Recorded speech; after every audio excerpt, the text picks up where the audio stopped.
This is a look at the Gosira field camera trap.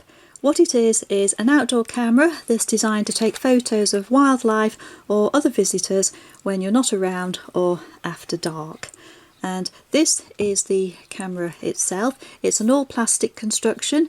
It's waterproof to be used outdoors.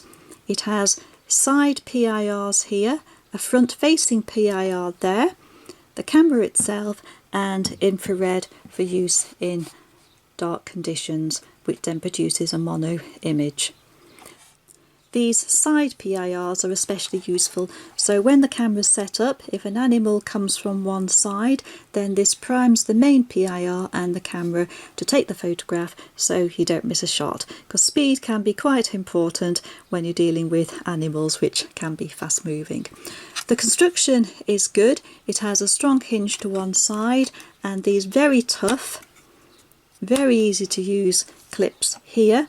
I'll also say these are extremely good to use in cold weather when you've got cold or wet hands, because they're very easy to operate.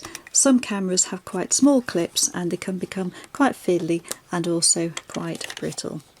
The camera opens up to reveal the battery compartment to this side, which holds 8 AA batteries, and it will use rechargeables, although performance isn't quite so good once the voltage starts to drop.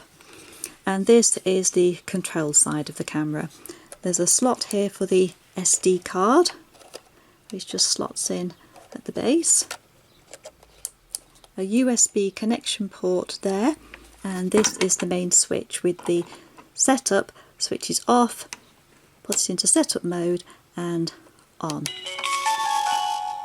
I especially like this because it's one that actually faces the user, whereas some have them underneath there, and when you've set the camera up on a post, it's actually very fiddly to actually see the switch and pop it into position. So here you can actually see very clearly it says off, set up, on, with 3 positions. So let's have a look. This is the setup menu, which is very highly intuitive. Just scroll down, make selections, and you can select photo, video, or photo and video together. Press OK to confirm, then scroll down to the next setting: photo size, video length.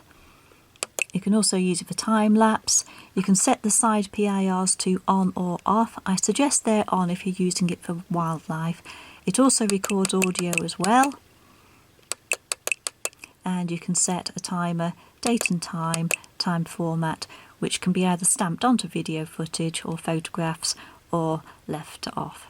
A security feature here is this password. A password can be set on the camera so that if it's stolen, then it's virtually useless to anyone. Full instructions are provided in this very detailed instruction manual written in good English, and it goes through all of the settings individually so you can get the best from the camera. There's also a quick start guide as well, so you can get it set up within minutes. Also included is a webbing strap for fixing it to a post, a USB connection lead for the computer, an audio lead, and what is particularly useful is this bracket here, which you can screw to a wall, a ceiling, and then, taking advantage of these tripod screw settings both on the back of the camera and underneath, you can have the camera facing downwards, sideways, upwards, or vertically. Very many options with this. Most cameras just have the tripod socket on the base, so you're restricted to having it upright, but this also with the socket on the reverse means you can position it in many more ways. And it's also got these good strong moulded loops on the reverse for threading a strap through. So let's go now, set it up and see what it catches.